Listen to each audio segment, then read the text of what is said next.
अब नया कंसेप्ट सीखने वाले हैं, use destructuring assignment to assign the variables from nested object. Nested object से कैसे हम वेरिएबल असाइन करें, ठीक है। तो वैसे तो वहाँ पे कर रहे थे कि यूजर नेम डाल दिया, फिर एज डाल दी और उस हिसाब से हमने फॉलो कर लिया। लेकिन अब क्या होगा, जैसे कि अगर यूजर है, फिर एक जॉन डो आ गया और उसकी ऑब्जेक्ट में एज और ईमेल आ गई, तब हम क्या करेंगे, कैसे उसको हम ES6 में अप्लाई करेंगे डिस्ट्रक्टिव असाइनमेंट का यूज करके। सो यहाँ पे देख सकते हो, तब हमें करना क्या होता है, कॉन्स्ट, अगर सिर्फ नॉर्मली हमें वैल्यू एक्सट्रैक्ट करनी है तब हमें ये वाला रूल फॉलो करना है, कॉन्स्ट जॉन डो फिर कॉलन और जो भी प्रॉपर्टीज नेम थी वो एज कॉमा ईमेल करोगे तो अब यहाँ पे आ जाएगा, ये एक्सट्रैक्ट कर लेगा। जैसे कि कंट्रोल-C कंट्रोल-V ये आ गया और ये हमने असाइन कर दिया कंट्रोल-C और फिर कंट्रोल-V, ठीक है। अब अगर मैं यहाँ पे करूँ console डॉट लॉग एज, ठीक है, तो यहाँ पे एज बता देगा 34, ठीक है, क्योंकि जॉन डो की एज कितनी थी जो हमने एक्सट्रैक्ट की 34, ठीक है। तो वही वैल्यू प्रॉपर्टी एक्सट्रैक्ट होगी वैल्यूज उनकी। अब अगर क्या बोलते हैं यहाँ पे हमें वेरिएबल्स भी देने हो तब कैसे कर सकते हैं। सो ज़्यादा मुश्किल नहीं है, तो हमें क्या करना है, पहले फॉलो सेम करना है, बस कॉलन लिखना है और जो भी वेरिएबल नेम हम असाइन करना चाहते हैं, चाहो तो यहाँ पे कर सकते हो यूज़र एज जैसा कि हमें यहाँ पे दिया हुआ है, या तो कर सकते हो जैसे कि अगर आप लेट सपोज हम कोई शॉपिंग वाला ऐप बना रहे, ठीक है, तो कस्टमर एज खुद भी डाल सकते हो, ठीक है। सो कस्टमर एज डाल दिया। अब अगर मैं यहाँ पे करूँ CUSTOMER all plus age, still it will work. Customer age कितने आगे 34, ठीक है।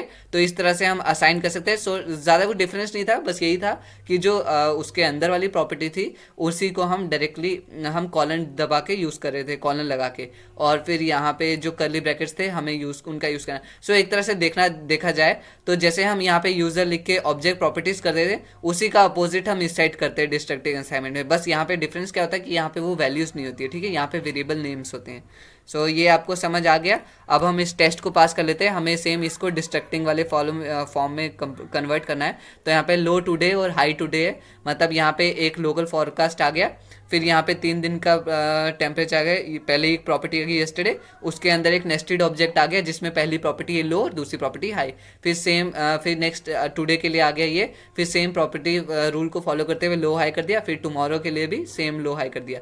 अब हमें क्या करना है, हमें टुडे के लिए करना है। सो लो टुडे लो हाई, ठीक है। अब हम क्या कर सकते हैं, पहले हम कर देंगे कॉन्स्ट, ठीक है, फिर ये आ गया, फिर प्रॉपर्टी नेम, ठीक है। सो प्रॉपर्टी नेम आ गया टुडे, ठीक, कॉलन टुडे कॉलन, अभी यहाँ पे इसके अंदर कर्ली ब्रैकेट्स, फिर आ गया लो में क्या करना है, लो में कर देना है लो टुडे, ठीक है। सो लो टुडे, ठीक है, लो टुडे आ गया, कॉमा, और सेकंड में क्या करना है हाई और कॉलन, और फिर वेरिएबल नेम जो भी करना चाहो हाई टुडे, ठीक है, हाई टुडे, ठीक है। सो ये वेरिएबल्स आ गए। अब मेरे को क्या करना है, यहाँ पे असाइन कर देनी वैल्यूज़, कैसे, अंडरस्कोर, ओके, ये कहाँ पे आ गया, LOCAL लोकल अंडरस्कोर FORECAST, ठीक है, लोकल फोरकास्ट। अब मैं कंसोल लॉग करके देख लेता हूँ इफ़ आंसर इज राइट और रॉन्ग।